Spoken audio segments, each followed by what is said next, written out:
Nuevo programa de Motorweb con René Villegas. ¿Cómo estás, René? Muy bien, Qué invitado de lujo hoy. exactamente. La voz de varias categorías, del rally, de todo. Sí, del automovilismo local. Y tener el honor de presentar a Raúl Barceló. Rulo, ¿cómo estás? Bienvenido. Muy bien, muchas gracias por la invitación, contento. Vengo a Buenos Aires cada vez menos. Sí. Me he vuelto a vivir a mi pago chico, a mi lugar de nacimiento, Altagracia, y estoy muy feliz de la decisión que tomé. Bueno, y nosotros tenerte, porque cada vez que venía a Buenos Aires era bastante complicado justo, ¿no? Coincidir. Pero Sí, porque la verdad que vengo poco, vengo a ver a mis hijos, a redondear cosas laborales, pero cada vez menos. sí. Y hoy me doy cuenta, después de 40 y pico de años de vivir en Buenos Aires, a ciudad a la que le estoy eternamente agradecido. ¿Cuántos Porque años viviste acá? 42, Claro. mucho tiempo. Claro. Vine en el 82, vine en el 80 y fines del 82. Me volví, sí, 40, no, 40 Sí. años. 40 años viví y después estuve. Ahora vamos a contar por qué te fuiste y por qué estás acá de vuelta. Ahora, me da la sensación de que se te había ido el cordobés y ahora te volvió un poquito el acento. ¿O no? Puede ser. Vos sabés que mi pareja actual es cordobesaza. Y entonces es inevitable. Inevitable. Además, algo me pasaba. Digamos, yo nunca te puedo contar una historia interesante de cómo yo vengo a Buenos Aires y por qué tiene que ver el acento cordobés, que yo nunca tuve, por lo menos no lo tuve marcado. Pero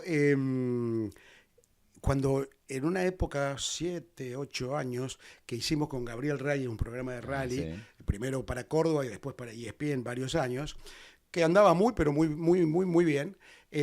Yo viajaba, a la mañana grabábamos en Córdoba, eso se grababa en Córdoba. Sí. Entonces yo viajaba, tomaba el primer avión de la mañana, grabábamos allá y me volvía a la tarde con el material que salía por ESPN los jueves a las 21. Y allá lo tenía, Gabriel Cordobesazo. Pobrecito Carlos Muñoz, que falleció, un colega muy cordobesazo. Y Caco Montes, el productor que estaba todo el tiempo, recontra cordobesazo. Entonces yo me iba a la mañana hablando de un modo y volvía a la noche hablando de otro Volvías modo. contagiado. Absolutamente, porque digamos, la tonada la tenés ahí flotando. Pero mis hijos me dicen, ¿qué te pasa, papá, que hablas en cordobés? Claro, pues llegaba la noche hablando en cordobés. Y ahora, bueno, ahora sí, estoy más cordobés. Pero nunca lo tuve muy marcada la Claro, tonada. tiene que ver, depende de qué parte de Córdoba, ¿no? Si sos de capital es una cosa. Tal cual, si sos detrás de la sierra otra, si sos muy serrano de otra. Y la gente que está más cerca de Santa Fe como que no tiene... Tal cual. Sí, los más serranos y los detrás de la sierra que tienen una tonada totalmente distinta. Claro. Totalmente distinta. Es decir, es mucho más parecida a como hablan los puntanos, Claro. la detrás de la sierra, la de Villa Dolor y demás, que como habla el cordobés serrano, que Claro. puede ser lo que puedo hablar yo, o el cordobés de la ciudad, que habla de otra manera, y si vamos a puntualizar, el cordobés de la ciudad de los barrios populares y el cordobés de la ciudad de los barrios Son muy diferentes. muy diferentes. Hay muchos tipos, por lo visto. Sí, ¿no? sí, claro, viste, cada cosa tiene su. Ahora, qué cosa, ¿no? su Porque estilo. Córdoba está recontra vinculada con el automovilismo, ¿no? Sí. En todo sentido, ¿no? Desde Berta hasta las fábricas de autos. O sea, que en Córdoba realmente pasa mucho. Mucho. Bueno, te puedo contar algo que vengo haciendo perdí la cuenta, pero 15 años por lo menos, 16. Debo haber hecho 18, 19 veces lo que yo llamo el tour desde Boxes, que es el nombre de mi programa, que Sí, lo sigo desde haciendo. Boxes ya, sí, desde claro. Boxes ya, que el año que viene cumple 30 años Sí. ininterrumpidos. Le mandamos también Que no. un abrazo a Sergio Cuturi, que trabaja en ese Por programa. supuesto. Invitado también a este programa, un amigo nuestro. Por así que- supuesto, Sergio además ahora con mucho más protagonismo, no solo porque lo merece, sino porque al irme yo, él tiene que hacer la prueba de los autos, es la cara los visible. reportajes, sí, yo y hago los copetes y bueno, y algo más. Justamente ayer almorzamos junto con Sergio. Pero lo que decía es que Hiciste varias veces. varias veces un tour que yo le llamo el tour temático por el Altagracia Motorsport Valley. No va a quedar Valley porque me ¿por qué usar la palabra en inglés? Entonces vamos a hablar del Valle del Altagracia Motorsport, que yo quiero, y además es uno de los trabajos que me he propuesto hacer ahora, tratar de formalizarlo eso y de que la provincia de alguna manera lo formalice como una denominación. Porque, por ejemplo, está en Módena, alrededor de Módena en Sí. Italia, el Módena Motorsport, que es hoy un circuito turístico está bien, no vamos a comparar, pero alrededor de Módena tenés Ferrari, Lamborghini, Ducati, bueno, un poquito más lejos, Pagani, Bugatti, Dallara, y además otros proveedores de ellos. Y todos están a 30 kilómetros, 50 kilómetros, y todos reciben visitas y demás. Es decir, y se ha convertido en una marca. Claro. Entonces, mi idea, ahora que he vuelto a Altagracia, que quiero hacer todo lo que pueda por Altagracia, de mi lugar y fuera de todo el tema político, quiero, ya he hablado con algunos, que sea una marca, la Altagracia Motorsport. ¿Por qué? Porque, por ejemplo, yo que hice ahora hace 2 semanas, yo invito a través de las redes y del programa. Vos llegás a Altagracia por tu medio, y yo a partir de ahí pasás a ser mi huésped y yo te doy el hotel, 2 noches, en 2 días. El hotel, los traslados, la movilidad y el almuerzo. Y las visitas. Y entonces, ahora, ¿qué hicimos? Los llevé. Llegaron, desayuno, visita a la fábrica Fiat de Stellantis en Ferreira, 40 kilómetros de Altagracia. Vamos y volvemos. Almorzamos en la puerta del autódromo y de ahí la fortaleza de Oreste Berta, ahora Oreste Berta hijo. Que la gente se emociona, hay gente que sale llorando. ¿Sabes? Es muy fuerte. Lo que produce la fortaleza es una cosa... Y aparte es grande, es gigante el lugar. Es gigante el lugar y ya es un mito. Sí, es un mito. Es un mito, es la catedral de los talleres. Tarde libre y al día siguiente temprano los llevé al Centro Industrial Volkswagen Córdoba, que tiene un centro industrial que yo les digo, muéstrenos más, muchachos. Allá donde hacían las cajas, básicamente, exactamente, ¿no? Claro. Sí, pero ahora hacen las cajas de velocidades, ensamblan 4 modelos de Ducati y ahora ensamblan camiones. Claro. Y ahora ensamblan camiones. Es decir, una planta fantástica, además, si vos decís, si entra un quirófano, no va a estar tan limpio como esto. Al revés, que parece un quirófano. No, los quirófanos se parecen a la fábrica. Una cosa te impresiona, que parece que ahí se hicieran, bueno, todos elementos que tengan que ver con lo mecánico. Y de ahí los llevé al Alisi Motors, que es donde el taller de Miguel Alisi, un taller espectacular, a 20 kilómetros de Altagracia, donde Alisi ha realizado y está realizando una recreación, esa es la denominación, una recreación del Ford GT40 de los 60. Que ya ha entregado 6 u 8, es una edición limitada de 24, 25 porque él se queda con una, y más lo que pueda vender en el exterior, que ya tiene encargo de Brasil y de Chile. Es una maravilla, todo artesanal, todo artesanal, motor, 2 variantes de motores, uno 5.4. Sí, estuvo Luis Choque acá que le probé. Luis hace los motores. Exacto, sí. Luis es el que y el auto es excelente, en una calidad. Es una maravilla porque vos ves el Ford GT40. Claro. ¿Viste? Todo eso en 2 días. Todo enlazado. Todo enlazado, porque queda todo a 30 kilómetros. Claro.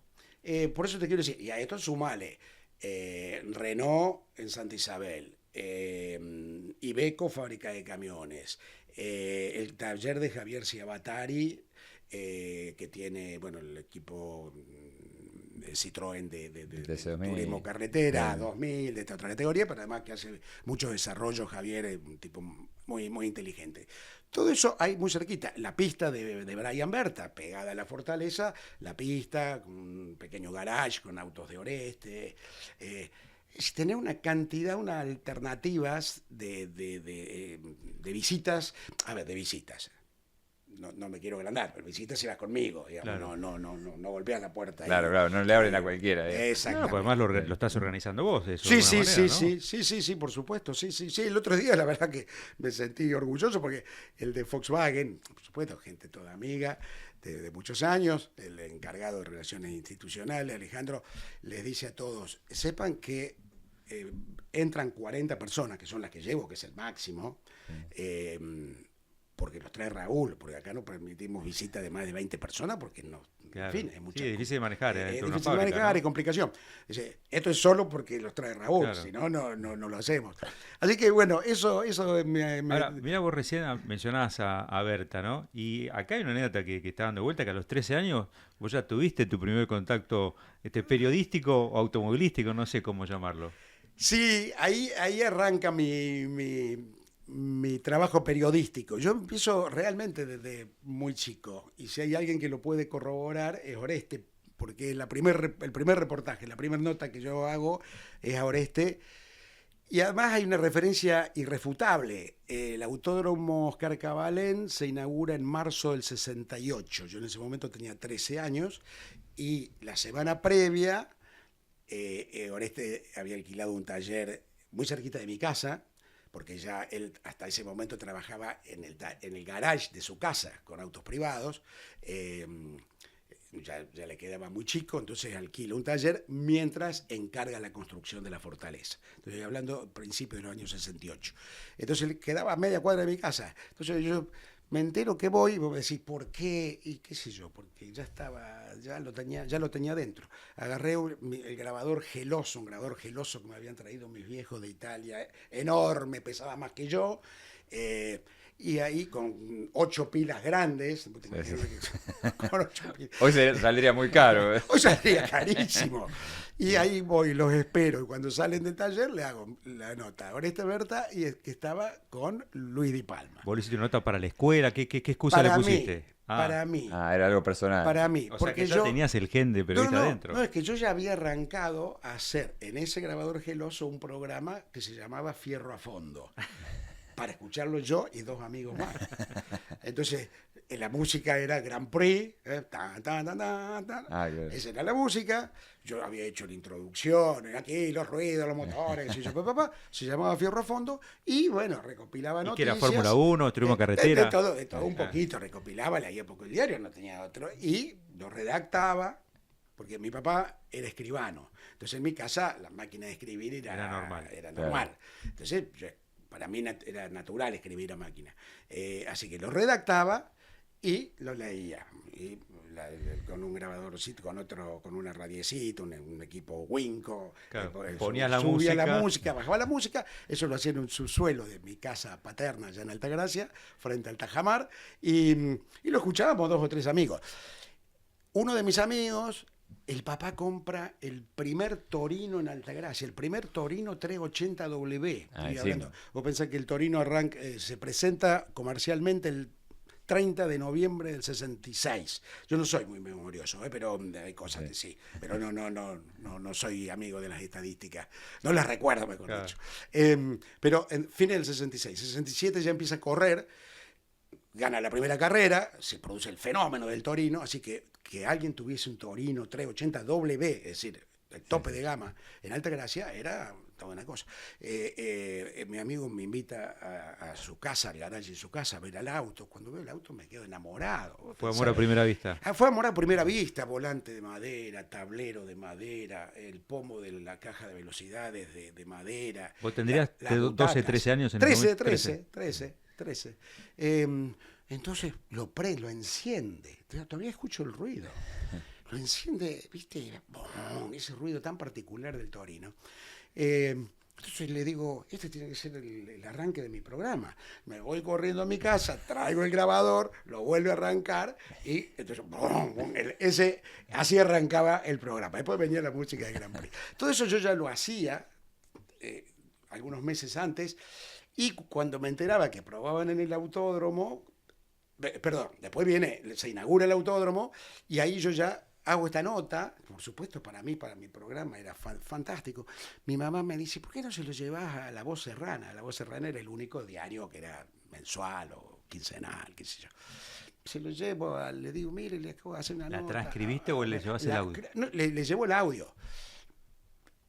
Era bastante amargo el director, pero de todas maneras, interesante, transcribíla y tráemela.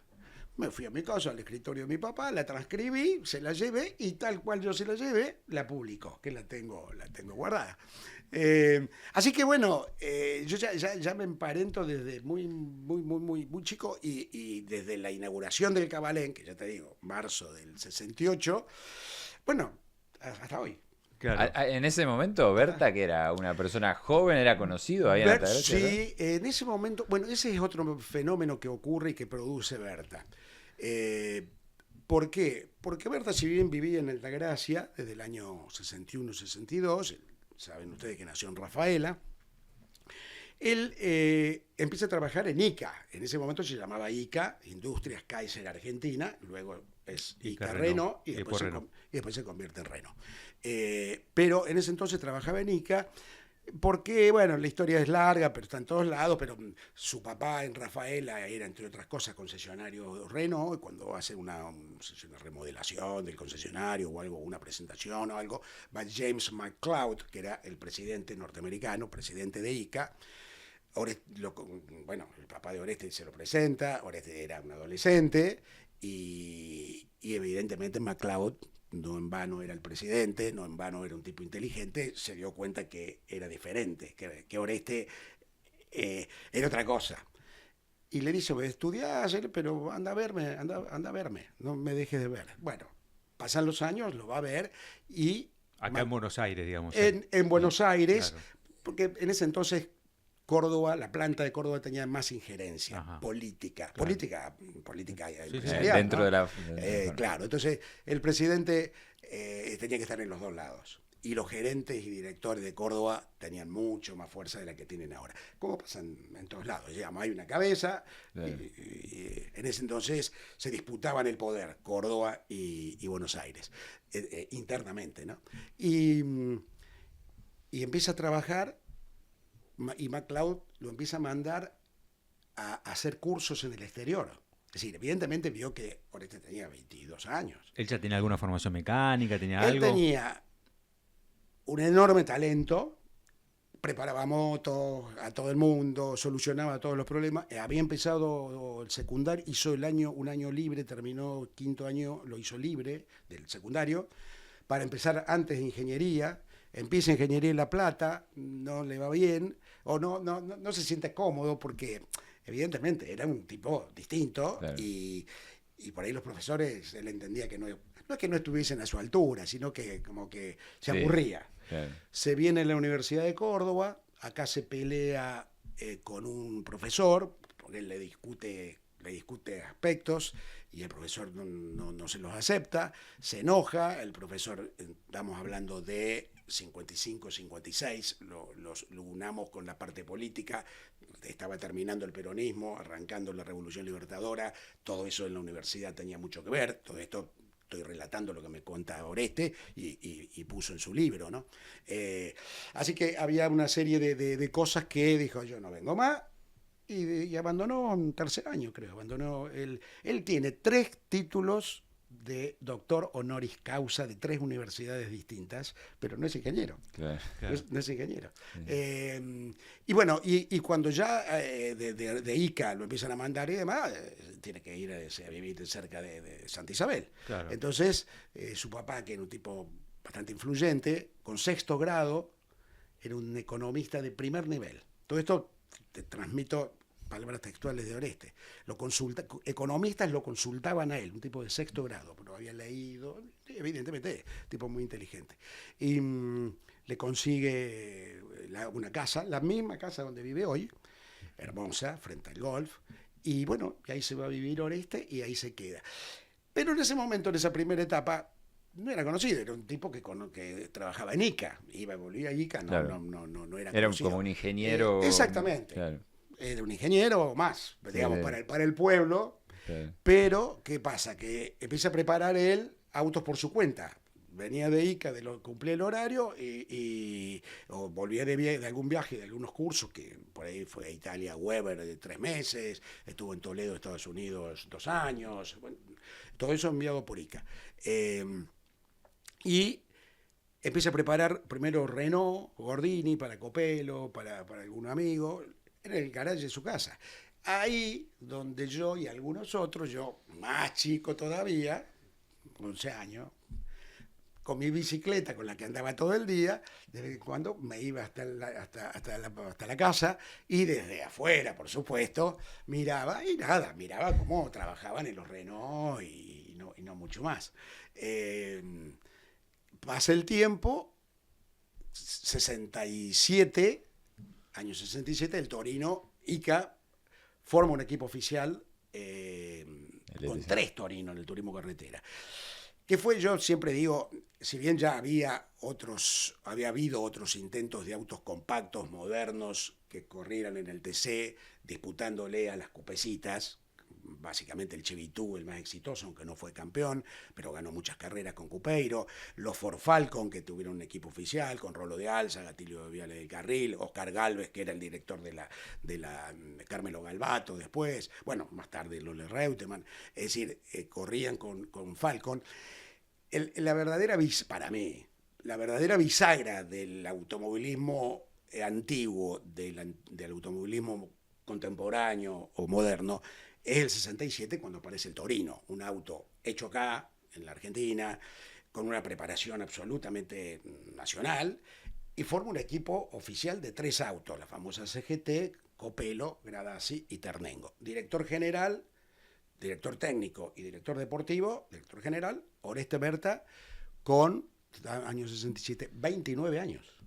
Con 29 años. Ahí se hace conocido Berta, claro, nacionalmente. Primer carrera, 28 de febrero del 67, la Vuelta de San Pedro, debutan los 3 torinos, dicen que la cola de público era de kilómetros, porque, bueno, era toda una novedad. Y eran los autos modernos y estaban los tradicionalistas, además le han tirado más de una piedra a los torinos, como muestra de... O sea que le costó al público también aceptarlos en un totalmente, punto, ¿no? Totalmente, claro. porque... Fue un cambio generacional ahí, tal ¿no? Cual, que fue resistido y... Que no todos lo aceptaron claro, desde un primer Hoy momento. es indiscutido, ¿no? Pero en ese momento no lo era. Tal cual. Entonces, primer carrera, corren los 3 torinos, abandona Copelo, abandona Ternengo, gana Héctor Luis Gradasi, primer carrera. Claro. ¿Qué pasó? ¿Qué pasó acá? ¿Qué pasó acá?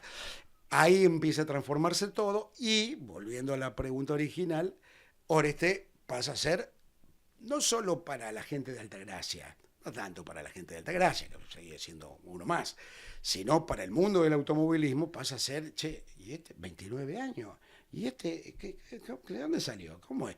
Y empiezan a aparecer en Altagracia corredores, que yo los veía en las tapas de Automundo o en el gráfico. Yeah. Entonces, había un restaurante que se llamaba Restaurante Capri, que era una fonda donde se comía muy bien, y que se acostumbra, empezaron a parar ahí todos, y entonces Oreste venían a verlo, él estaba trabajando, entonces los invitaba o lo invitaban a él a comer al Capri. Entonces yo me iba al Capri con el grabador y siempre alguno encontraba, porque siempre venía a verlo alguien. Claro. Te estoy hablando de todos, desde Cupeiro, Pairetti, Gacho Franco, Oscar Mauricio Franco. Pero siempre de su equipo. ¿Siempre de su equipo? No, primero iban a verlo para pedirle motores, para ver quién era, para ver... Claro. Se convierte de un día para el otro en el nuevo gurú de la técnica. Y antes no había WhatsApp para mandar, por supuesto. Tenías que ir en persona. Entonces, y como Oreste es un tipo que no es que no le guste viajar, ha viajado mucho, sino que si me querés ver, venir a Altagracia. También creo que él lo ha utilizado como una prueba. Bueno, si tenés realmente interés, movete y vení, claro. Y venime a ver vos a mí. Siempre fue así, digamos. Siempre fue así. Siempre fue así. Yo creo que pero sin embargo un tipo muy abierto, muy campechano, muy... Sí. ¿no? Muy expuesto a mostrar sus conocimientos, ¿no? Sí, por supuesto. Pero venime a ver vos. Claro. Digamos, es como esos tipos, yo, reconozco, si hay una persona dentro del ambiente en el que tengo una consideración especial y no oculto mi admiración, y en este momento, después te voy a contar, hoy estoy muy cerca de él porque creo estar ayudándolo, él no está bien hoy de salud, y entonces yo voy, lo busco, salimos a tomar café y demás. Ese es otro tema.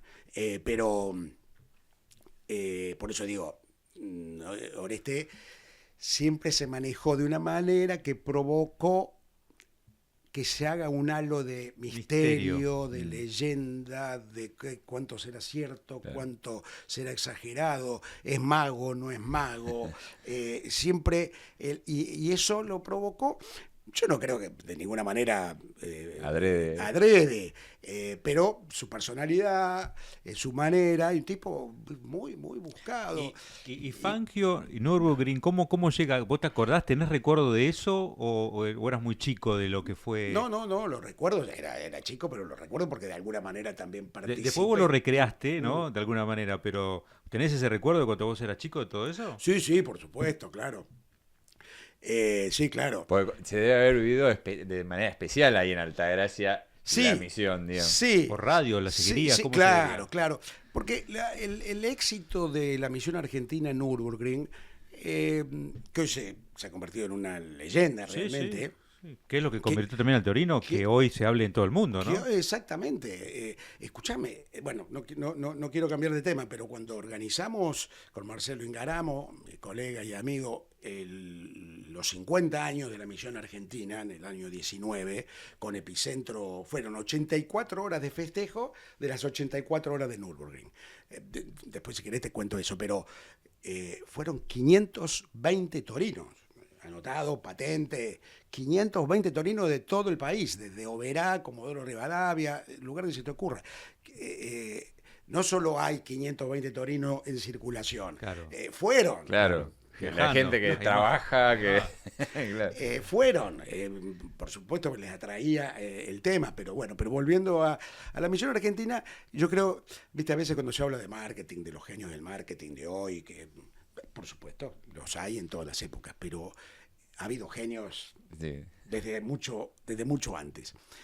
Y por ejemplo, yo no tengo duda y lo voy analizando a través del tiempo, que lo que hizo en ese momento ya era Renault, ya era ICA Renault, pues ya Renault había comprado una parte y después ya compra el total de ICA. Claro. Ya era ICA Renault. Lo que hicieron fue muy inteligente, muy inteligente. Ellos armaron un equipo. Primero, a ver, todo esto tiene un antecedente. Primero lo mandan a Fangio con un auto Europa, que lo muestre, que olfatee, porque querían mostrarlo en el exterior. Que haga la avanzada. Que haga la avanzada y que olfatee. Sí, había idea de ir al Rally de Monte Carlo. Exactamente. Entonces, Fangio, desde el momento que lo conoce a Oreste, no solo, insisto, se da cuenta de la capacidad, sino que se forma una simbiosis y se convierte, como lo dice Oreste hoy, en su segundo padre, claramente. Y Fangio con Oreste iba a cualquier lado. Es más, era el único que le decía, ¿manejaba o hermanito? Porque él, si no, Juan manejó hasta sus últimos años. Si estaba él en el auto, manejaba él. A Oreste le confiaba mucho, porque Oreste, entre otras características, tiene que era un excelente piloto.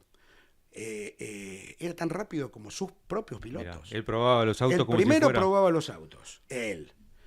Una vez que estaba seguro que no tenía problema o que ya estaba en condiciones, ahí lo manejaba Copello, Di Palma, quien fuera su piloto. Pero él ya había hecho algún tiempo que a los otros les costaba llegar ese tiempo y bajarlo. Después lo bajaban, pero lo bajaban medio segundo. Claro. Un segundo. Sí. Oreste, y Fangio lo quiso hacer correr 3 veces, y las 3 veces no pudo en Europa. Y cuando en la tercera le dijo, hermanito, hay alguien que nos está diciendo que no corra, así que mejor quédate preparando auto y no. Porque Oreste no quería correr, nunca le interesó. Simplemente tenía una condición natural de tester y rápido. Pero volviendo a lo de la misión argentina, ya habían ido a Europa, habían ido con el Torino, había ido Fangio con Oreste y con Gradassi para ver manejar, porque la idea era llevarlo al Rally de Monte Carlo, que en ese momento era muy prestigioso, lo sigue siendo, pero en ese momento era prácticamente el rally, el único importante. No, todavía no había campeonato mundial de rally, era el campeonato europeo y el Rally de Monte Carlo era lo más destacado de todo. Y se dieron cuenta que era un auto muy pesado, muy grande, probaron, no. O sea, para rally no, pero podía ser para pista. Para rally no, y entonces alguien le dice, mira, hay una carrera, 84 horas de Nürburgring, corren todos, es turismo,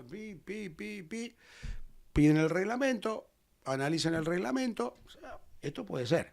Lo traen acá, lo presentan en la fábrica, les gusta, pero esto cuesta mucha plata. Y bueno, y ahí, la idea era que lo financiara Renault. La idea era que lo financiara alguien. ICA Ica Renault no estaba dispuesta a financiar eso, que no fue poco. Entonces, Carlos Lobosco, un tipo que todavía está, que era un gerente, era un gerente de Ica, se pone la tarea al hombro y el tipo empieza a golpear puertas. Iba a YPF, iba a Free Road, buscando fondos. Buscando fondos.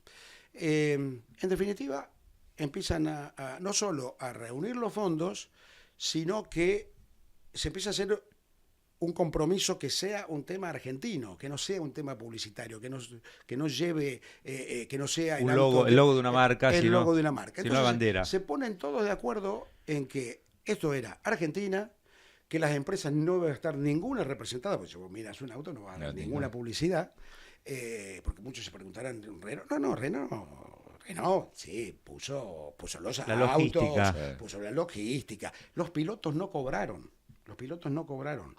Y a tal punto se tomó como premisa que fuera una misión argentina que decidieron convocar a pilotos, que recuerden que eran 3 por auto, 3 autos 9 más uno de un suplente 10, de distintas marcas. Es decir, pilotos que en la Argentina corrían en otras marcas. Por ejemplo, Carmelo Galbato, que corría para Ford, Cupeiro corría para Chevrolet, había sido convocado Bordeaux, que corría para Chevrolet, pero se accidentó en la Vuelta de los Cóndores 3 meses antes y lo tuvo que reemplazar Cacho Franco. ¿Quién más? Bueno, sí. había un par más que corrían para el que entró de suplente, el Nene García Veiga, que hablé esta mañana con él, corría para Chevrolet. Entonces la idea, los mecánicos eran, los buscó Oreste, los eligió Oreste, a los que iban a Alemania, ¿no? Y eran algunos de la fábrica de Ica Renault, algunos que habían trabajado en el auto, porque los autos esos se armaron en la fábrica. Algunos creen que se armaron en la fortaleza. No, se armaron en la planta, en lo que se llamaba antes experimental. Algunos mecánicos de Torino, de la fábrica, que habían trabajado en el auto, algunos de confianza de Oreste, que eran empleados todavía no existía la fortaleza, pero la fortaleza de su taller, se estaba construyendo, claro, de su taller, y otros incluso que eran de Torino, pero de equipos rivales, del equipo, por ejemplo, que atendía Gastón Perkins, que era rival en la pista, aunque fuera de Torino.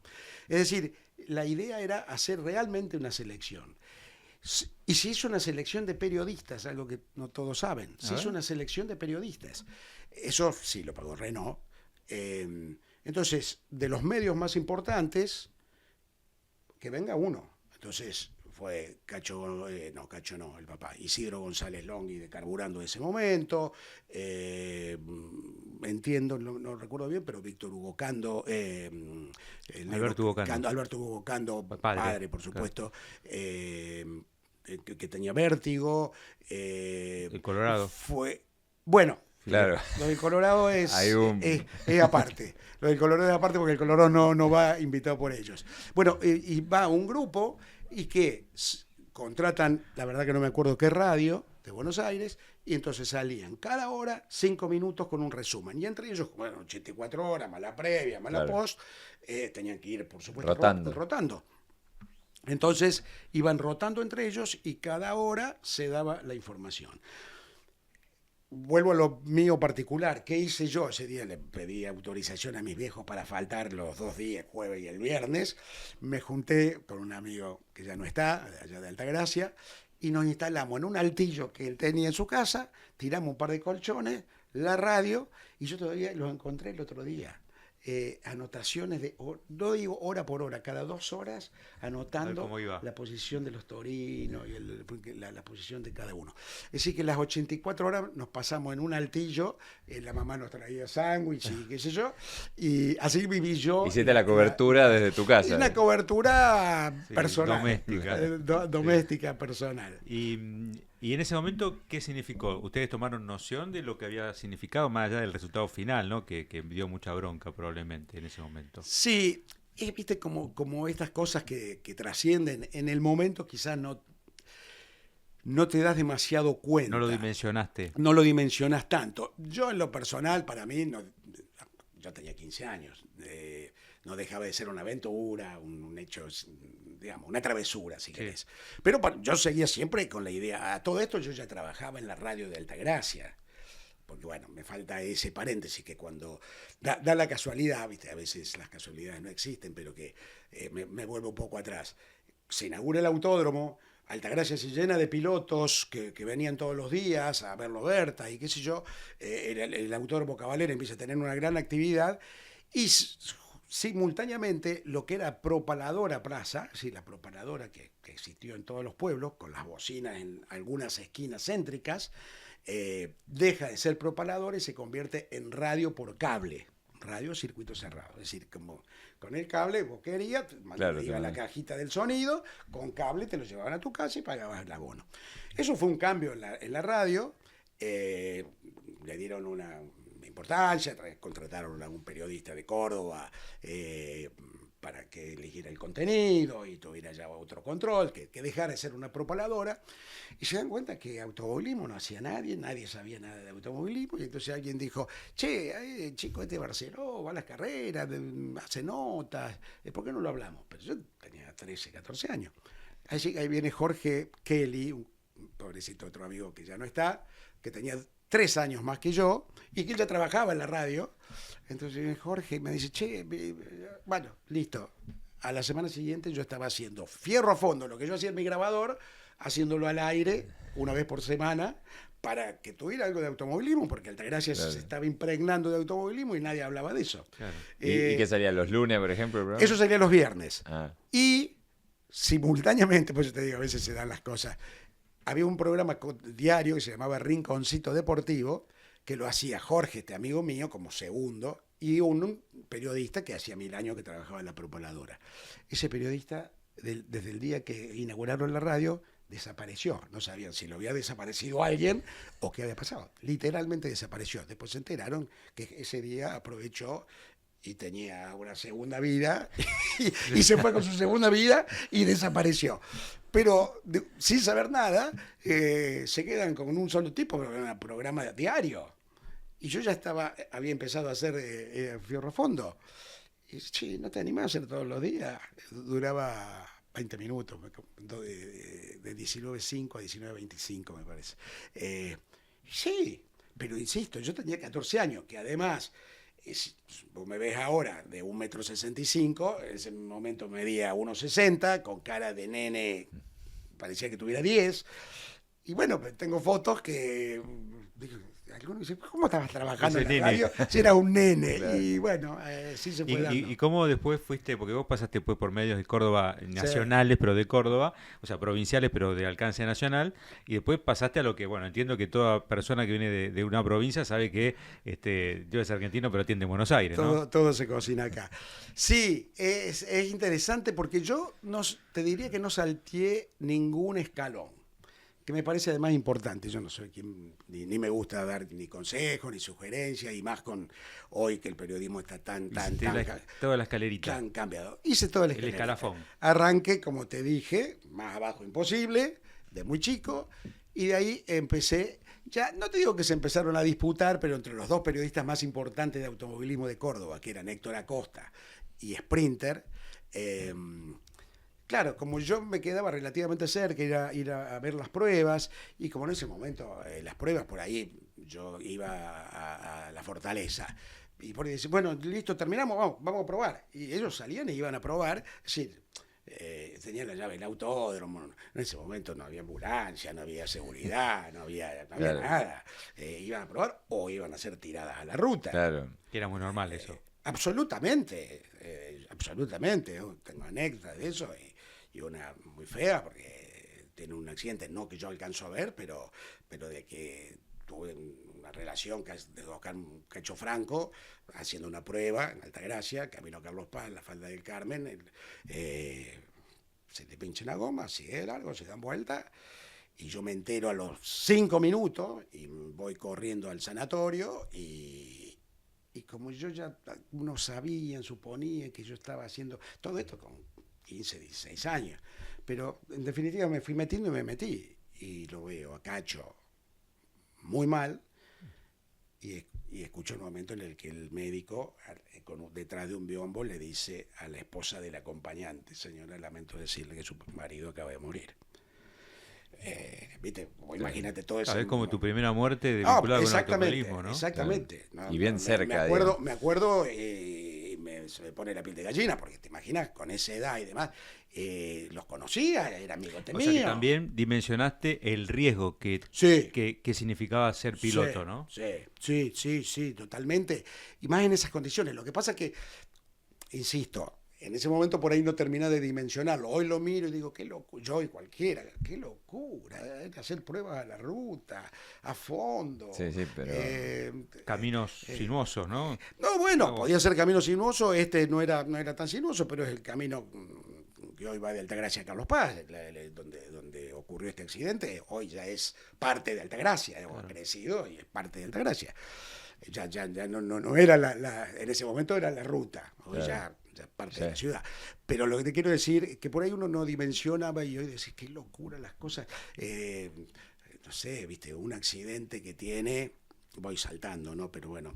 Lo que pasa es que tengo bastante, no es que tenga buena memoria, sino que tengo bastante fresco todos estos recuerdos, porque por ahí después te cuento, no tengo muchas ganas de contarlo, pero estoy armando algo. Entonces, estuviste revolviendo un poquito. Exactamente, estuve revolviendo la cabeza hace 3 semanas que estoy con grabaciones de 5 o 6 horas todas las semanas, y entonces los tengo un poco más a flor de piel.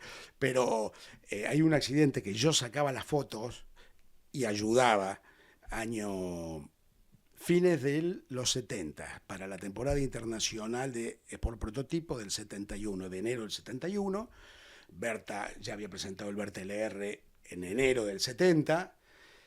Si bien no habían terminado, no le había ido bien, pero era el auto argentino, explotaba el autódromo. Eso sí causó un impacto fenomenal. Como todo lo que toca la vena de la argentinidad y de la nacionalidad. Cuando se va preparando para el año 71, una de las pruebas que van a hacer al Cabalén, yo no digo que iba todos los días, pero iba seguido, iba. Sí. Vamos a hacer la prueba, y por supuesto yo lo sigo, me subo al auto de alguno de los mecánicos.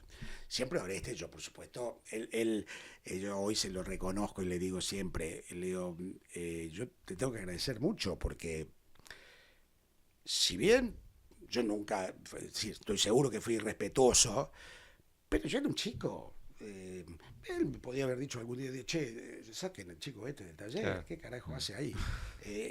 Ahora, pero vos ya eras un amigo más, casi. Ya era. Primero los mecánicos eran todos del pueblo, más grandes que yo, claro. Todos más grandes que yo, pero sabían quién era. Era como la mascota del grupo. Exactamente. Uno de ellos, Pepe 10, me puso periodista de bolsillo. Ahí viene el periodista de bolsillo.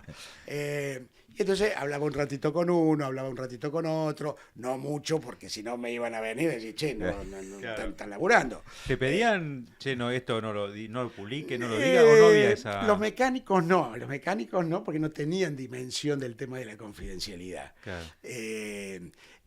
¿Oreste sí? Oreste sí, pero no es que me pedía nada, directamente no te lo contaba o no te lo decía. Claro. Pero era más vivo. Claro, vos le ibas a preguntar a los mecánicos. Claro, entonces un montón de cosas yo le preguntaba a los mecánicos, y los mecánicos, viste, de última les gustaba esto de contarle. Fanfarronear, no, si estuvo el otro día fulano de tal. No, si por lo que vi arregló con Oreste. Sí, ¿y dónde estuvo? Entonces, o sea, vos ya ibas teniendo tu propia fuente sobre los próximos pilotos, los cambios Sí, por ahí se daban cosas. Yo me acuerdo que estaba en ese subsuelo de mi casa paterna grabando, me vuelvo un poquito para atrás, ¿no? Grabando mi programa Fierro a Fondo, y por la ventanita del ventilete del subsuelo veo que sale, porque ya te digo, el taller de Oreste estaba a media cuadra, veo que aparece la liebre con Di Palma, con un alerón que usó la probaron en una carrera, 2 carreras, no funcionó. Pero que sale a la ruta, busca el camino a Carlos Paz para probar, para hacer una tirada. Entonces vos te imaginás, para mí era la primicia. Por supuesto que eso lo sabía yo y lo escuchaba yo nada más. Pero yo y 2 amigos más. Pero qué locura para mí, amante del automovilismo, tener a media cuadra Sí, a Oreste sí, Berta. sí. Digo, también vos caíste en el lugar justo. El lugar indicado. No, yo reconozco que habré hecho lo bueno o lo malo mío en mi vida laboral sobre todo, pero Factor suerte. he tenido suerte, ¿Y porque se han dado una serie de circunstancias en las que he estado, como la famosa relato de la Fuego de Traverso en Roca, o cuando Recalde y Copelo se quedan en el agua y yo los ayudo a salir en el rally mundial, en el rally nacional en el 81, que yo los saco, me meto en el agua hasta acá, que está la grabación, y un hecho en Córdoba todavía inolvidable, porque me metí yo a sacarlos. Dejaste tu tarea periodística en un punto, ¿no? Sí. O sea, pasaste a, ¿qué, amigo? Sí, ¿Qué sentí? ¿Cómo lo hiciste? Es buena la pregunta, porque justo yo te estaba empezando a contar eso del Berta LR, que lo van a probar desde el año, ponele noviembre del 70 para el 71. Yo me subo en el auto de alguno, voy con ellos, prueba Luis, Di Palma, entra a boxe. De copiloto siempre. Vuelve, De copiloto estarías. Cuando vos decís me subo, ¿te ibas de copiloto? No, me subí, ¿no? Sí, me subía, porque yo en ese momento no tenía auto, nada, si tenía auto. No había asiento atrás, a eso me refiero. No sí. No en el auto. No, digo, me subí para ir al autódromo. No, capaz que te invitaban a la vueltita. No, tengo una experiencia, tengo una experiencia con el Berta LR distinta, en el habitáculo, pero bueno, si querés después te la cuento. Pero el auto vuelve a salir, Di Palma, y sale, hace la curva 1, lo estamos mirando y vemos el fuego, vemos el humo. Así que por supuesto empezamos a correr, estaríamos a 600, 700, 800 metros. Yo no me acuerdo si fui corriendo o si me subí en alguno, todos vamos corriendo para allá. Yo ese día, a mí la fotografía, digamos, no es algo que me haya traído demasiado, pero ese día llevé la máquina que había en la casa, la máquina la de 24 o 36 fotos. Exactamente, la máquina que había en mi casa. Ese día la llevé. Voy corriendo, voy con la máquina y el auto, el Berta LR, incendiándose, fuego. Luis, que no estaba, después nos enteramos que justo estaba parado un tipo ahí en la esquina, con un R12. No, con un auto, esto es, bueno, no. Gordini, con un peor, sí. Luis tiene la mano quemada, entonces el tipo, bien, vamos, te llevo a la urgencia, al hospital de urgencia de Córdoba. Así que lo subió, pero cuando nosotros vamos, claro, Luis no estaba. No estaba. El auto incendiado y él no estaba. Y él no estaba, ni incinerado, no estaba. Pero bueno, la preocupación era apagar el incendio. Y ahí entre los 4 o 5 mecánicos, Oreste y yo, que éramos todos los que habíamos ido, y yo ya te digo, yo siempre he colado, pero bueno, me pregunté, y lo tengo tan fresco, me pregunté, ¿qué soy? ¿Amigo o periodista? Y me contesté automáticamente, puedo ser las dos cosas. Entonces, sacaba 3 o 4 fotos, dejaba la máquina y corría, y tengo el gran recuerdo con la parte de fibra de vidrio del guardabarro, que ya estaba todo casi calcinado, con Oreste agarramos con arena, piedra de la banquina y tirar apagarlo, pero vuelvo a anterior a que uno no dimensiona. Pues pensá al lado de los tanques de combustible llenos, en llamas. Podría haber explotado. Nosotros ahí al lado éramos 5 o 6 tirando tierra con las manos, porque no había ni matafuego, hasta que llegó el primer matafuego que trajeron de un auto, qué sé yo. Entonces ahí... o sea, te hiciste en algún momento esa pregunta y dijiste, soy las dos cosas. Nunca dejaste de ser periodista, pero seguías siendo amigo, o en todo caso tenías... Colaborando con una situación muy particular. Y con esto otro que te contaba de Recalde y de Copelo, que fue un hecho también muy particular. ¿Pero vos estabas cerquita ahí de cuando se meten al agua? Claro. Bueno, ese es un episodio que ocurre en el... Bueno, para terminar lo anterior, todas esas fotos pasaron los años, blanco y negro, las hice ampliar, única foto. ¿Te pidió Oreste que no las publicaras o algo? No, para nada. No, nunca me pidió nada, no. Con los años me quedé con una, que el otro día la encontré, porque ya te digo, estoy revolviendo la cabeza y los cajones, y fui un día y se las llevé y se las regalé. Y una de esas fotos las publicó en su libro, uno de sus momentos complicados, ¿no? Pero ahora, si querés te cuento esto de Copelo y de Recalde, que fue un hecho también grosso, porque tuvo de todo. Y te voy a contar todo, total, a esta altura ya prescribió todo. Año 81, Gran Premio del Rally. Renault había comprado todo, había comprado la publicidad del Gran Premio, digamos, tenía que ser de Renault. Y pone para la categoría mayor a los 3 R18. Los 2 pilotos oficiales, que eran Jorge Recalde y Ernesto Soto, y Eduardo Copelo, maestro de maestros, pero que ya tenía, no 50, pero muy cerca. Yo me dirá, bueno, Pernía hoy tiene 40 y largo, y bueno. Pero para la época era grande. Es un atleta, Copelo era grande, tenía operación ya de corazón, en fin. Eran otros 50 años. Tal cual, eran otros 50 años. Eduardo, no te olvides que le empieza a correr tarde digo ya bastante grande, enorme piloto, respetado por todos, los propios pilotos, sus colegas le decían al maestro, honestamente, era un piloto excepcional. Pero bueno, es como tanto, viste, el automovilismo, como todo, es casi como un vicio. Entonces el tipo no pudo despedirse y él siguió cerca y siempre tuvo ganas y le hizo prometer alguna vez a un director de Renault que alguna vez lo iban a dejar correr de nuevo. Y le rompió tanto que, bueno, está bien, en ese gran premio que tenían que ganar ellos, que tenían medio comprado, quiero decir, en el sentido publicitario y demás, los rivales, los que corrían con Fiat 125, supongo en ese momento, no eran tan fuertes. Les ganaban fácil, digamos. Era Copelo, Recalde y Soto eran una dupla fuerte. Era una dupla muy fuerte.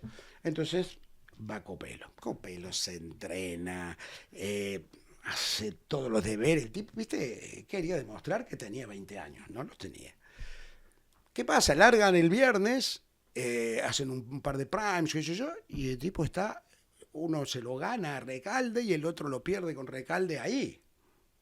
Copelo, ¿te imaginas? Además la sorpresa, che, Copelo, el viejo. Bueno, al día siguiente, sigue la etapa, yo ya trabajaba, año 81, yo trabajaba en Canal 8 de Córdoba.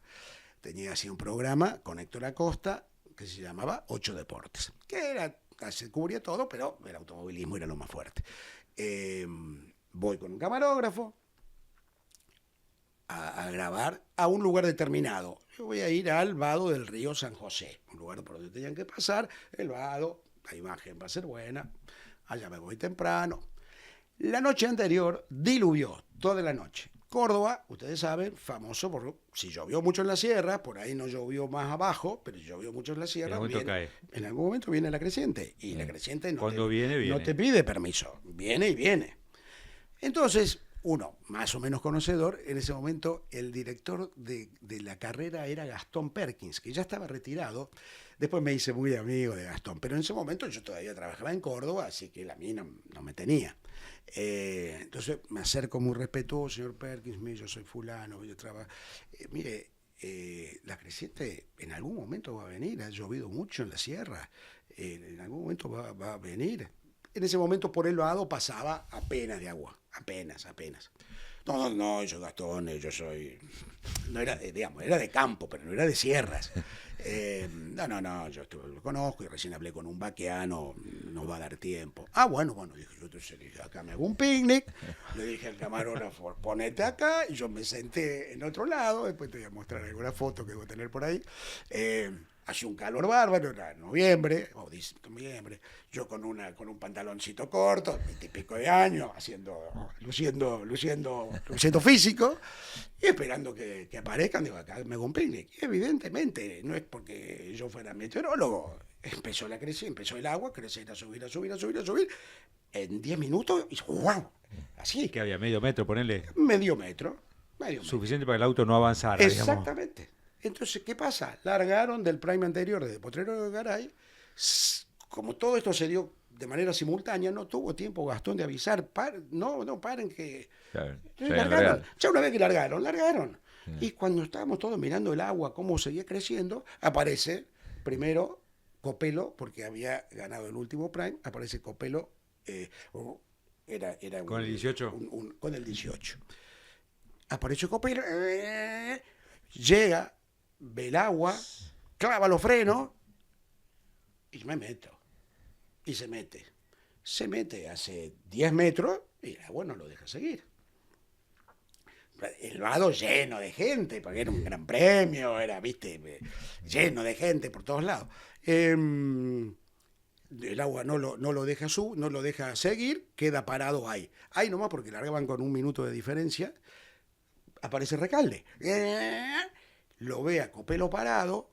Jorge, bicho, en ese momento el reglamento te decía que si uno pasaba un obstáculo, si era uno solo el que lo pasaba, ese ganaba, digamos. Si lo pasaba uno, lo tenían que pasar todos. Claro. Y si lo pasaba uno solo, ganaba ese. Jorge, bicho, yo también me tiro. Claro. Como ya el agua lo había empezado a correr del vado que todavía existe, por supuesto ahora hay un puente, ¿no? Pero el vado existe, y yo hice creo que una linda nota recordatoria hace un par de años, en el mismo vado, en el viejo vado. El auto ya lo empieza a correr al auto de Copelo. Entonces, en el espacio que queda, Jorge se trata de meter y, por supuesto, cuando llega prácticamente a la altura del auto de Copelo, no lo deja avanzar más. Quedan los dos autos parados ahí con el río muy fuerte y ninguno sabíamos si el medio metro se iba a transformar en 1 metro o en qué se iba a transformar. Y yo, que estaba en mallita, con 20 y pico de años, y ese es el primer tema que hay que decir, no es que sea un valiente con 20 y pico de años, que estoy ahí, instintivamente me salió salir a acercarme a ellos a ver qué están. A todo esto, el movimiento del agua que produjo el auto de Recalde, que entra después, lo corre al auto de Copelo y ya la rueda delantera derecha se cae del vado, es decir, que queda así. Capaz tendría que poner 20 metros, 10 metros, ¿cuánto tendría? No, tenía, porque eso fue a los 10 metros Ah. del otro lado, yo estaba Claro. a la salida. Es decir, que yo hasta los autos tenía 35 metros, Claro. 40 metros. Y yo, viste, esas cosas, insisto, de joven, empiezo a caminar. Largaste el grabador, el micrófono, la cámara, No, todo. yo estaba, pues, total, el camarógrafo estaba grabando todo, yo me quedaba tranquilo. Yo salgo instintivamente y salgo caminando, deduciendo, nunca me puse a pensar, pero deduciendo que detrás mío iban a venir una manada de tipos a ayudar como yo. Pero claro, a medida que me voy metiendo, Ya estaba difícil. estaba muy difícil, ¿viste? Era muy difícil. Y si te caías, olvídate, porque ahí no era cuestión de saber nadar o no saber No, nadar. Claro, te va arrastra el agua. llevando. Las ¿verdad? piedras, te lleva y las piedras. Mientras tocara el golpe. piso podías tener, pero si una vez te arrastrabas, sonaste, ¿no? Exactamente. Entonces, iba bien despacito y en un momento, cuando iba por la mitad y todavía me faltaba y me costaba y el agua... Se te llenaron de preguntas las cosas, Se ¿no? me llenó todo de preguntas. Entonces, miro para atrás, digo, ¿tendré alguna ayuda? Miro para atrás pensando que detrás de mí iba a tener 50 tipos. Y de allá veo, me dice, bien, Marcelo, dale, Raúl, dale. Todos mirándolo, guacho. Bueno, ya estoy. Ya está. Sigo, llego hasta los autos. Jorge, ¿estás bien? Jorge, el bicho del bono. Y Eduardo Copelo, a quien yo quería mucho y admiraba mucho. Blanco. Se empieza a sacar el casco, el agua ya le empieza a llevar, le llevó el casco, le llevó la hoja de ruta al navegante. Eduardo Blanco me dice, Raúl, no sé nadar. Que la cosa, ya te digo, sabía nadar, podía ser Meolans, era lo mismo, si te llevaba, perdías. No sé nadar.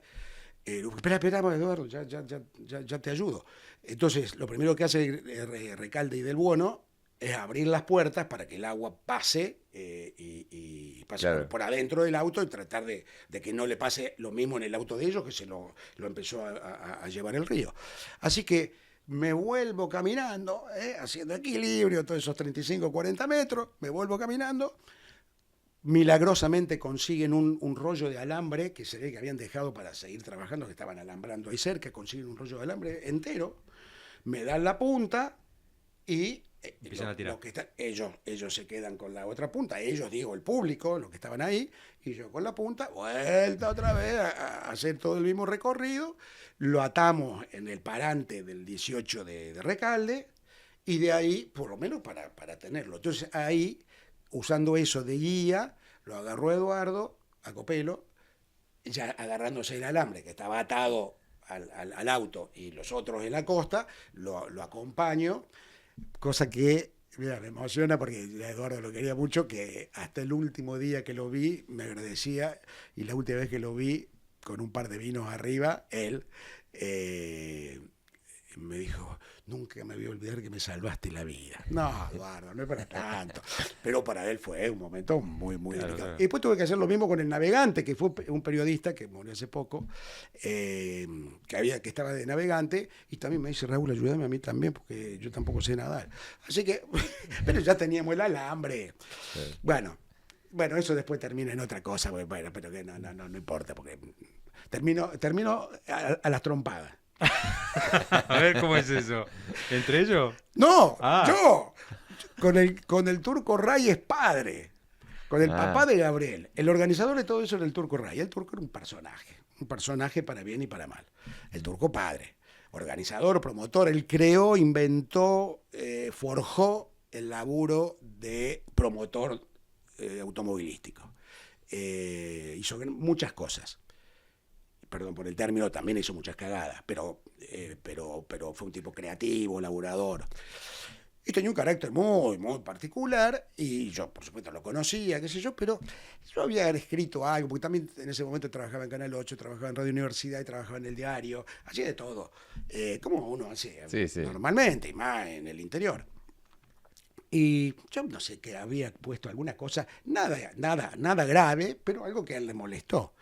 Entonces, una vez que se suspende la carrera ahí, por supuesto, queda paralizada, hasta que te imaginas, lo empiezan después, baja el agua, lo saca, bueno, esa es otra historia. Aparece el Turco, de algún lado aparece el Turco, porque está la carrera suspendida y él era el organizador. Y yo con el camarógrafo mío, che, grabaste todo bien, qué sé yo. Y él, a 3 metros de mí, empieza a insultarme, sin hacerlo directamente. Sin mencionarte. Porque los periodistas dicen pavada, y que yo, a 3 metros. Obviamente el mensaje era para mí, había otra gente que me empezó a mirar, y el camarógrafo, bien, cumpliendo su rol de camarógrafo periodístico, se hace el tonto, empieza a levantar la cámara, y aprieta.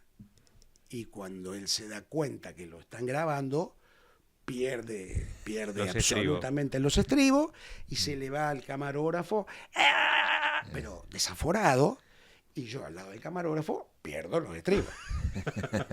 No toqué la cámara. En algún momento, viste, la cámara no era mía, era del canal, pero no sí, pero viste que en términos periodísticos no hay que tocar la cámara. Razón por la cual, que a partir de ahí no te puedo contar mucho, porque son esas cosas fuertes que no me acuerdo de detalle. Lo que sí me acuerdo es que nos trompeamos. ¿Cabeceaste alguna mano, digamos?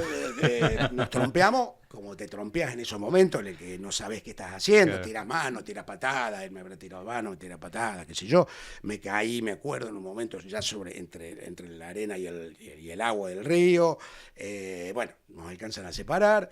Bueno, no me pasó nada, a él tampoco. Al único que le pasó algo fue al gerente de Relaciones Públicas de Renault de Buenos Aires, que estaba ahí mirando, y entonces después me entero, me cuenta, ¿sabés que el único que le pasó algo a mí? Y porque tratando de separarlo, me le di una patada, no sé si tuya o del Turco, y me fisuraron una costilla. Hasta el día de hoy me río. Ni beberla. Y tratando de separarnos. Pero bueno, todo eso trajo juicio del canal, contra. Ah, ¿sí? Pero, fue. Sí, porque la cámara, se perdió la cámara. La hizo porque pelota. la cámara cayó al río, cayó al agua. ¿Y se perdió esa grabación también, todo? No, afortunadamente zafó. En ese momento, viste, los archivos y esas cosas no le dábamos tanta importancia, yo por lo menos. Y después pasaron los años y dije, ¿cómo no recuperé? Claro, era lindo material. Pero date cuenta, yo en primer plano y demás. Y un tipo en un rally mundial transmitiendo yo para Fox, calculo, hace unos años, Me dice, vos sabés que yo tengo grabado eso en VHS, lo tengo grabado. En serio, conseguímelo.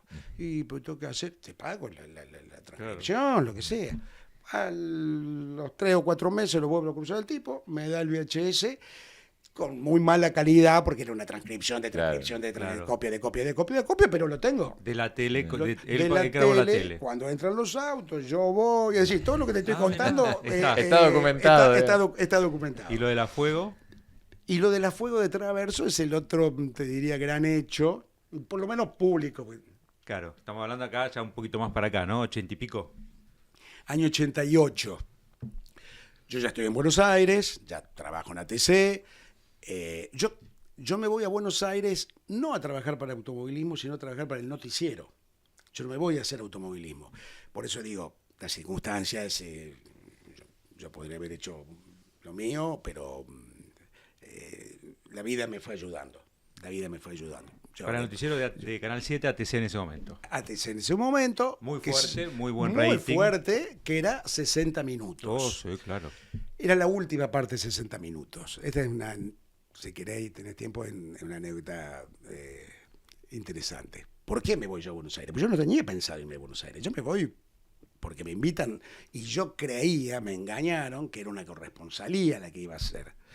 Y ¿Vos hasta ese entonces hacías yo rally? Hacía Córdoba, yo trabajaba en 8 Deportes, Canal 8 me había invitado a hacer, el canal era bastante precario, pero era uno de los 3 canales de aire de la ciudad de Córdoba o de la provincia, y no tenía noticiero propio, solamente en ese momento era de Canal 11, entonces retransmitían los noticieros. Y dice, che, ya tenemos que empezar a hacer un noticiero propio, por lo menos una parte. Y me invitan a que yo hiciera el noticiero. Así que yo trabajaba mucho, inventé, digamos, fui el creador del primer noticiero de Canal 8, que hoy le va muy bien. No por mí, digo, pero... Se mantiene vigente. Y que como era en ese entonces, yo era el camarógrafo, venía, yo le acomodaba la cámara, yo me maquillaba, la luz, loco, corramos aquella luz, es decir, éramos 2 personas. Muy artesanal. Sí, lo que había. Así empezamos. Estoy hablando del año 81, yo me vengo en el 82, ya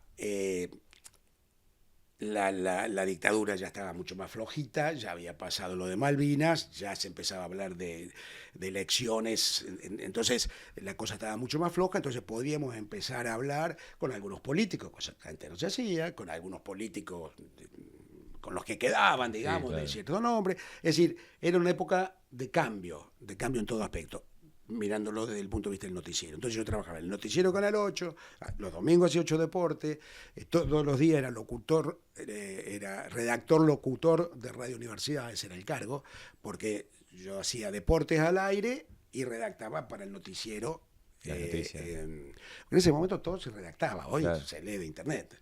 En ese momento todo se redactaba, y no fuera a leer de un cable cortado, salvo que se hubiese muerto el Papa y salías corriendo. Si no,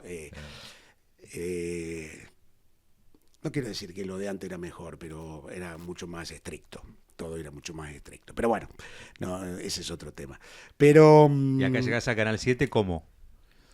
¿Cómo llego a Canal 7? Bueno, después te dejo lo de Traverso. Lo de la llegada sí, es interesante. Yo te digo, trabajar todo esto, hacía automovilismo para el diario Córdoba, que era el único vespertino que había. Es decir que trabajaba mucho. Soltero, seguía viviendo en Altagracia, pero viajaba todos los días. Ya me voy, alquilo un departamento en Córdoba, porque ya no tenía tiempo de volver a mi casa de la Altagracia. Y Héctor Acosta transmitía la Fórmula 1. Y el gran relator de la Fórmula 1. Así que Héctor viajaba a Europa todo el tiempo, pero volvía a Córdoba. Entonces un día me dice, y con Héctor hacíamos los domingos 8 Deportes, y además hacía Deporte Motor, que era el programa de automovilismo conducido por Héctor Acosta. Así que tenía mucho laburo. Y, ¿se ganaba bien en esa época? No. Pero como tenía mucho laburo, era soltero, gracias a Dios, nunca necesité ayudar en mi casa. Claro. Entonces, bueno, lo que ganaba era para... Pero... Te alcanzaba, digamos. Me alcanzaba para un tipo solo, sí, pero mirá, Claro. pero mirá todos los laburos que hacía, ¿no? Sí. No, estamos hablando del interior, Sí. no. Y Héctor me dice, che, Buenos Aires, en ATC están buscando algún periodista, ¿te interesaría? Héctor me cuidó mucho y me abrió muchas puertas, la verdad que lo reconozco siempre porque me abrió muchas puertas. Era un periodista, muy buen periodista, muy polémico por su manera personal de ser, pero conmigo me abrió todas las puertas. Y ¿te interesaría? Entonces, como no fue claro, yo de entrada, ¿viste? Cuando hay cosas que te dicen y vos de entrada vos considerás que es esto y no lo cambiás. Entonces, yo lo primero que pensé que era una corresponsabilidad, que él también. Pero nunca se habló de corresponsabilidad. Yo dije, un currito más, un chivo más, salir de Córdoba para TC, estaría bueno. Sí, claro, sí me interesa. Bueno, entonces te van a llamar por teléfono. Ok. Pasan 2 o 3 días, me llama un tipo, un productor. Che, mirá, te va a hablar mañana, te va a hablar Horacio La Rosa. Yo no sabía en ese momento, desde Córdoba, no sabía quién era Horacio La Rosa. ¿Director periodístico era de...? Claro, era el director periodístico de 60 Minutos. Un productor, bueno, después inventó el 9 Diario, que fue un éxito tremendo. El ATC, el creador de 60 Minutos fue él, digamos, uno de los productores grosos de esa época, número 1. A todo esto, el paréntesis importante que te tengo que hacer es que estamos hablando de octubre, ponele del año 82. Abril, mayo, junio, Malvinas, el resultado que todos sabemos. Casanseu, que había cubierto Malvinas, el ejército que había quedado, bueno, como quedó, muy mal parado todo, y ATC, ustedes son más jóvenes, pero 60 Minutos a través de José Gómez Fuentes, que fue un gran periodista, pero que cometió el mayor error de su vida en encolumnarse con Galtieri, chupaban whisky juntos, y bueno, medio un pedo los dos. Estamos ganando, el Principito, y qué sé yo, cuántas cosas. Se convirtió en la como en la cara de la dictadura, en la cara triunfalista, exitista de la guerra, y después se perdió. Así que José quedó, digamos, José y por ende el noticiero. Entonces, La Rosa, todo esto que te estoy contando ahora, lo sé después, porque todo esto era el gran secreto.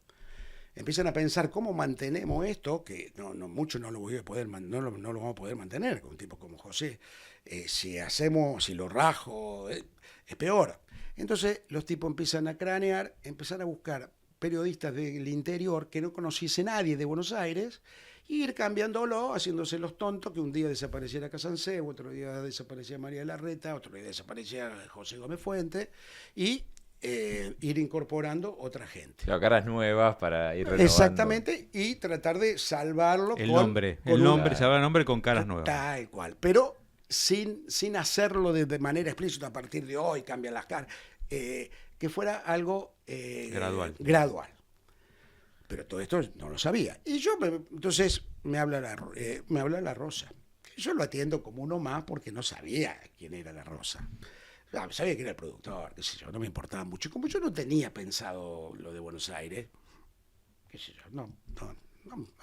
Viste, por ahí te habla un tipo importante, te preparas, por ahí podemos. Yo no le di lo suficiente. Entonces me llama, me pide una prueba. ¿Podría hacer usted una nota y una prueba en un escritorio? Sí, como no, le pido, por supuesto, a los muchachos del canal que me hagan la gamba, hago una nota, para colmo justo me pide una nota con una convención, algo así, que pude hacer algo en inglés. Yo tengo un inglés cordobés, pero zafo, o en ese entonces zafaba, ahora me estoy olvidando. Así que le mando una nota en inglés, le mando unas presentaciones de escritorio. Me llama la semana siguiente, no, nos gustó mucho lo suyo. Y acá viene lo del cordobés. Y me dice, mira, me acuerdo, es textual prácticamente lo que te voy a decir. Me dice, Raúl, ¿sabe qué pasa? Que usted es muy bueno, lo que hace, muy profesional, muy bien, todo muy bien, pero usted no tiene, no tiene tonada cordobesa. Y a mí como si me hubieran metido un dedo en la oreja, porque me pareció hasta una impertinencia. ¿Qué tiene que ver? ¿Qué tiene que ver? Y entonces le digo, no tengo, nunca tuve, digamos, todo depende. Porque yo soy de Altagracia, en Altagracia no se canta mucho, en mi casa nadie, digamos, no tenemos tonada. Y yo, al contrario, siempre he tratado de ser más neutro. Me dices, claro, pero a nosotros nos gustaría que tuviese una tonada cordobesa más marcada. Fue como si me hubiera dado una piña, Monzón y Galíndez juntos. Claro, a un cordobés le decís que hable en cordobés. Pero claro. Una falta de respeto. Entonces le dije, me acuerdo perfectamente, le dije, mire Horacio, si quieren alguien que hable en cordobés, está el Negro Álvarez, que le va muy bien, habla en cordobés y se van a divertir todos porque cuentan cuentos bárbaros. No se ofenda, no se ofenda. Entonces me dijo una gran verdad. De tipo de televisión, algo muy sencillo, pero me dice, ¿sabe qué pasa? En televisión no hay tiempo para perder. Nosotros somos un canal de aire importante, vamos a todo el país, no hay tiempo para perder. Si yo pruebo con usted tiene que tener, o tengo que procurar que tenga algo que lo diferencie, que lo caracterice, que lo distinga rápidamente. Entonces se nos había ocurrido que usted podía ser el cordobés. Es decir, claro, que eres el que apareció y un cordobés. ¿Por qué? Porque la tonada es cordobesa. Yo en ese momento después valoré, digamos, lo que él decía, que tiene razón. Claro. Pero yo seguía embroncado. Mire, yo hablo como hablo, Horacio. No imagínense que no voy a cambiar. Claro, no voy a empezar a qué hace, cómo anda, ¿no? No voy a modificar mi manera de hablar, así que le agradezco mucho, pero pero a ver, déjeme, ¿no se anima a venir a visitarnos a Buenos Aires? Sí, lo voy a visitar, ¿cómo no? Bueno, cuando tal. La semana siguiente, sin demasiadas ganas, te aseguro, pero yo siempre pensando en la corresponsalía, porque hasta ahí nadie me había dicho nada. Me tomo un avión en la mañana, voy a TC, ¿te imaginas? Yo en el Canal 8, que yo ayudaba a poner los foquitos, a acomodar la cámara. Acá nomás, acá unas cuadritas donde estamos acá. Claro, bueno, ahora ya estoy con la cabeza como si estuviese en Altagracia. Acá cerquita. Llego a TC, ¿te imaginas? Y Amaño, 82. En ese momento. Espectacular. El primer edificio de televisión creado para televisión. Exactamente, monstruoso. El noticiero estaba al fondo, además, que sigue estando. Así que había que caminar, y vidrios, y máquinas. Viste, yo asombrado. Bueno, en definitiva, una chica, me la presentan, Silvia Martínez, que todavía sigue trabajando en TN. Sí. Ella de Santa Fe. Pero bueno, ahí no nos dimos cuenta, después nos damos cuenta. Yo iba de Córdoba, ella de Santa Fe, esa era la estrategia, pero claro, en ese momento no lo sabíamos. Entonces llegamos nos presentan y demás, y vuelvo a lo de José Fuente, porque más allá de que, se equivocó y mucha gente lo odió por eso, y lo entiendo y lo comparto si querés, pero era un tipo muy querido.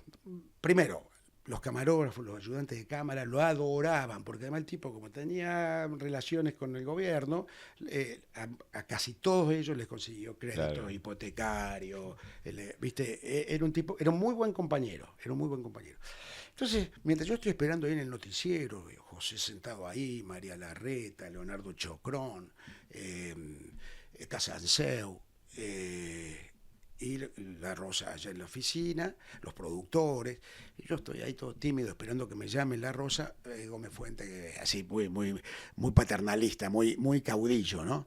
Pibe, vení por favor. Me acerco, mucho gusto. Sí. Me dijeron que venís a verlo, Horacio. Sí. Mira, no te conozco, recién te veo. Y mientras me agarra la corbata, me la da vuelta. ¿Para ver la marca? No para ver la marca, me la firma.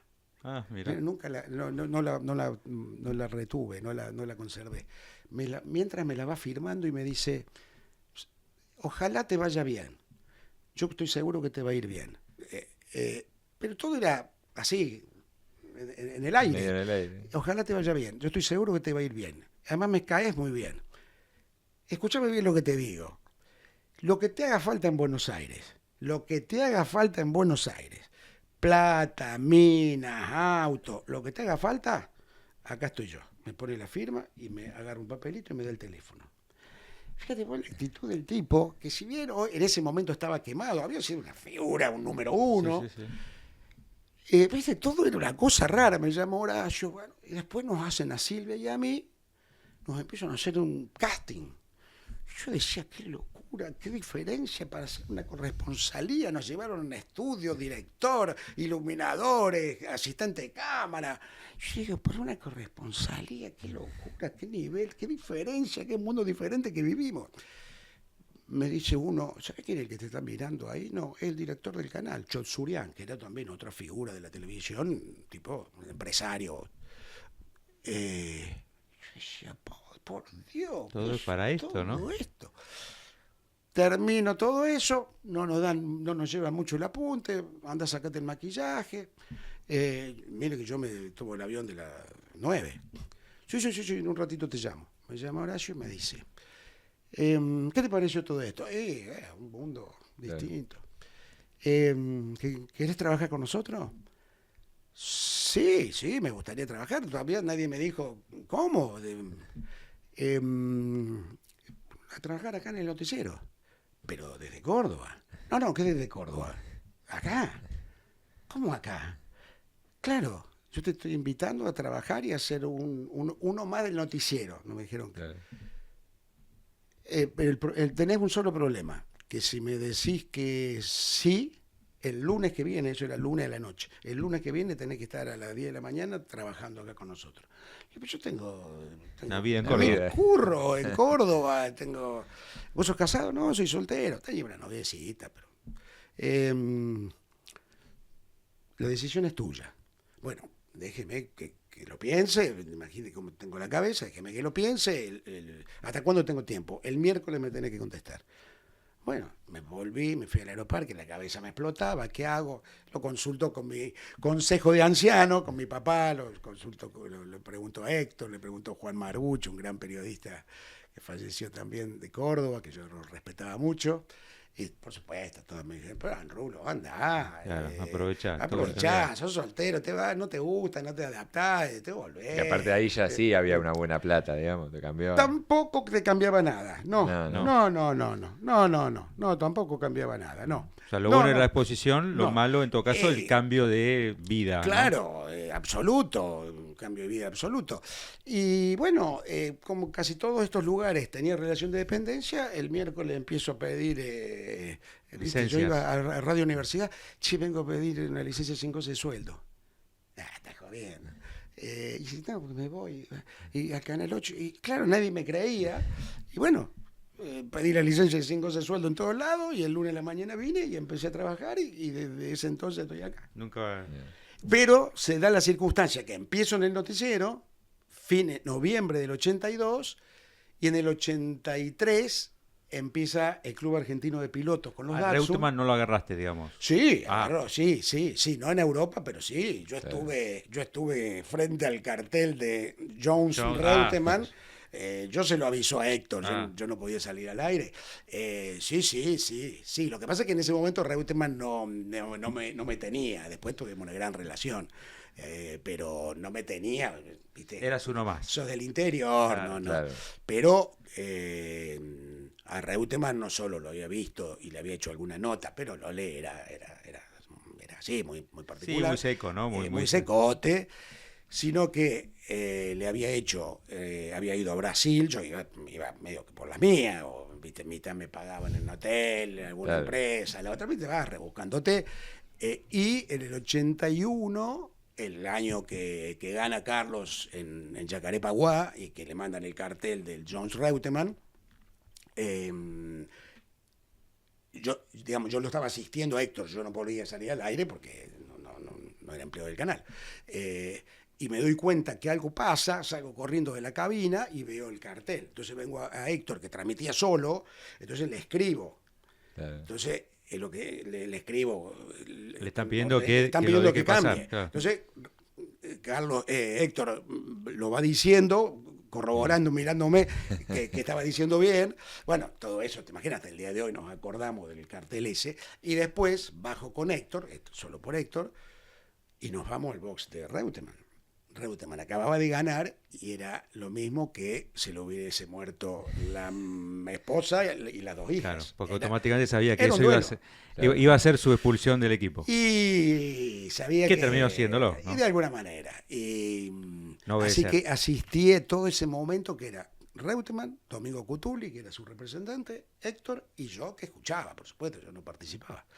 Y Héctor le pero y esto y aquello, tipo no contestaba, y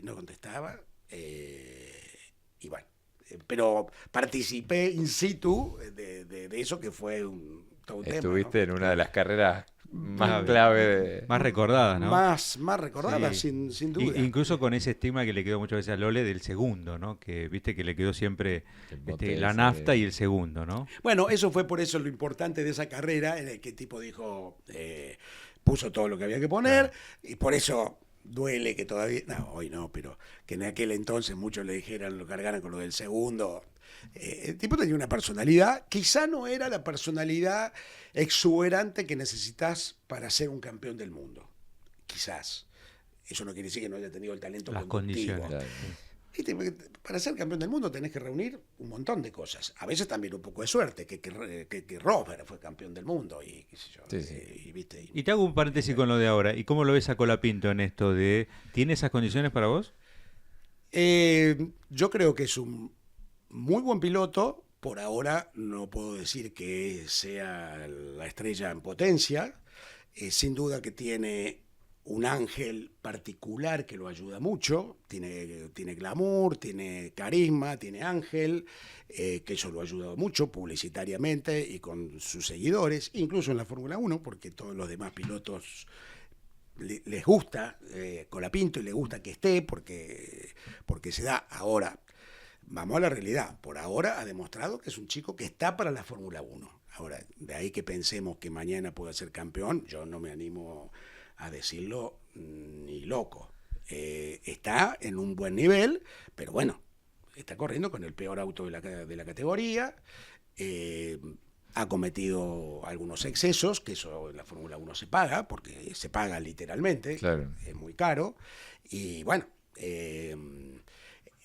a ver, yo creo que va a seguir en la categoría, yo creo que tiene condiciones, yo creo que es un buen piloto. Ahora, una cosa es ser un buen piloto a ser Verstappen, ¿no es cierto? Eso es otra cosa. Y si vos lo tenés que comparar con otros pilotos argentinos, porque uno lo pone a Fangio siempre como aparte, Sí, ¿no? sí.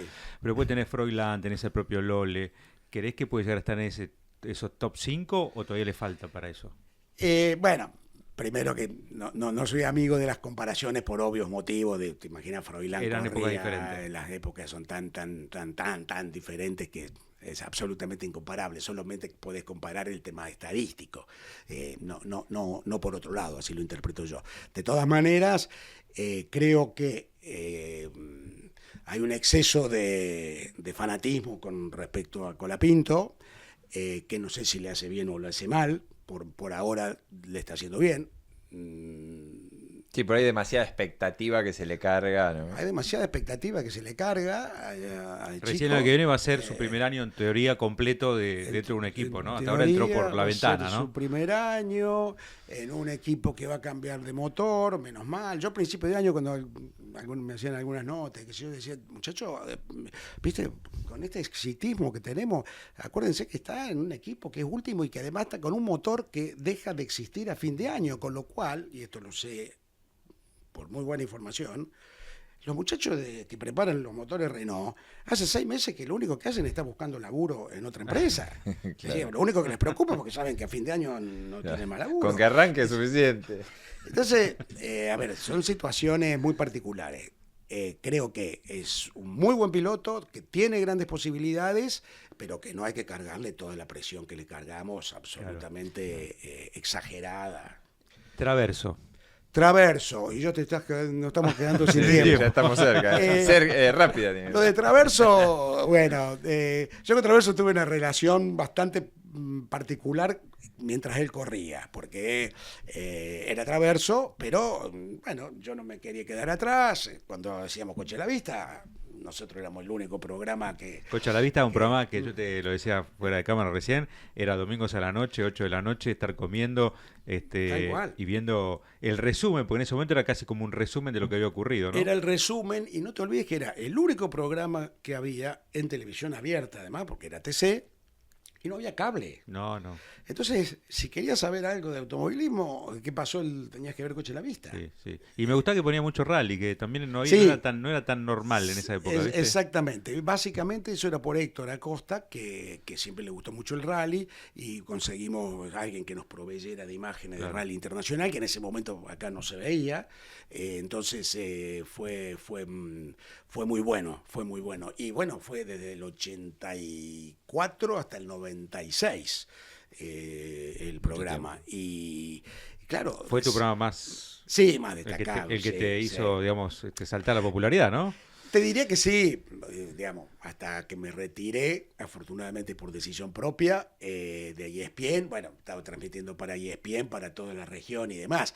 Eso en cuanto a llegada. Pero Coche a la Vista ha sido, por supuesto, una bisagra para mí, porque te decía, gente de tu edad, de la edad de ustedes, todo el tiempo me están diciendo, te mandaba dibujitos al Rincón Tuerquita y esperaba los domingos y lo veía con mi papá. Todo es una cosa muy familiar. Como decías, vos estabas cenando en mi casa con mi papá. Todos me hacen la misma referencia. Claro. Estábamos viendo con mi papá. Y porque era un horario central, clave. Y aparte, siempre la referencia es con mi papá. Sí, porque él lo ponía. Y de ahí aprendía. Claro. Entonces te dicen, yo era chico y de ahí aprendía a hacer el... A mi hijo no que le gustó el fútbol, siempre le gustaba el automovilismo. Mirá. Entonces, bueno, por eso el fanático uno de esto, ¿no? Claro. Y claro, entonces para mí no había que ver partido de fútbol como a los que le gustaba el fútbol. Era ver Coche a la Vista. Claro, era la carrera Claro. de Fórmula 1, turismo Claro. carretera. Claro. ¿no? Y aparte, en la mejor época, el TC2000, en la década del 80, Sí, final de la década del 80. Sí, bueno, para redondearte lo que me preguntas, que sin duda la carrera de Traverso la más recordada. Él siempre me dijo, yo he tenido cosas más impactantes, lo que pasa es que no se vieron por televisión, pero... La imagen fue fuerte. Se transformó en la imagen... mirá que Juan ha ganado todo, pero en los últimos años que nos veíamos, nos cargábamos y nos reíamos mucho, él ya retirado cambió y, digamos, estaba más relajado. Sí. Entonces nos divertíamos mucho con Juan y nos cargábamos, y qué sé yo con su sordera. Teníamos una linda relación. Y bueno, la carrera esa de Roca, 3 de abril del 88, a mí me toca tener que relatarla, porque ese año ya Héctor Acosta no está, ese año se transmitía creo que la Fórmula 3, ya no me acuerdo, pero puedo estar confundiendo. La Fórmula 3 era fuerte, la Fórmula 3. Claro, pero a lo mejor Tornello estaba transmitiendo la Fórmula 3, la verdad que ya no me acuerdo. Pero en definitiva, a mí me toca ir a hacer esa, voy a hacer esa. ¿Estabas en Roca vos? Claro, yo transmito la carrera sí, por supuesto. Desde la cabina. Desde la cabina, y bueno, la transmisión venía normal hasta que se da esa situación, empieza el humo, las llamas, y yo, un poco como antes, me convierto, no es que dejé de ser relator, pero pasé a ser... ¿Te preocupaste? Claro, un asistente preocupado más, por eso digo, cuidado Traverso, que él siempre me dice, menos mal que vos me avisaste del fuego, si no estaría quemado. Como si te estuviera escuchando, ¿no? Como si me estuviera escuchando. Siempre me decía lo mismo. Menos mal que me avisaste, te debo la vida. Y ahora, el tema de la dimensión es lo que vos decías antes. En ese momento mi única preocupación era terminar y no perder el vuelo, porque si no, no llegaba a Coche a la Vista. Y el vuelo salía de Neuquén y me tenían que llevar hasta Neuquén y llegar sobre la hora. Habíamos hecho una tramoya con un comandante de aerolíneas que era muy tuerca, que si no llegábamos... Aguantaba un poquito. Entonces íbamos Cocho, yo y creo que el Cholo Cano, me parece. Y llegamos y el avión estaba esperando, ¿no? Claro. Haciéndose el tonto. Claro, que estaba alguna cargando tosquita. combustible. Y yo llegar y correr a pasar por mi departamento a ver a mis hijos, darle un beso y salir corriendo para hacer Coche a la Vista. Entonces, viste, en ese momento no tomás dimensión de lo que pasó. Hoy, estamos hablando de cuánto, Casi 40 años, ¿no? 30 y pico, ¿no? 35, 37. 37 años después, es desde el exterior, chicos jóvenes que me mandan mensajes, vos relataste eso. Bueno, fue otra de las cuestiones en las que Dios me puso en el lugar indicado en el momento oportuno. Sí. Cosa que se da. Para un cordobés que le gusta el automovilismo, ¿qué significa qué significa el Torino? A mí de manera particular, no es que sea hincha del Torino, sí tengo una relación. ¿Tuviste Torino? Sí, mi papá tuvo uno, no 380W, un 4 puertas, 300 Routier, pero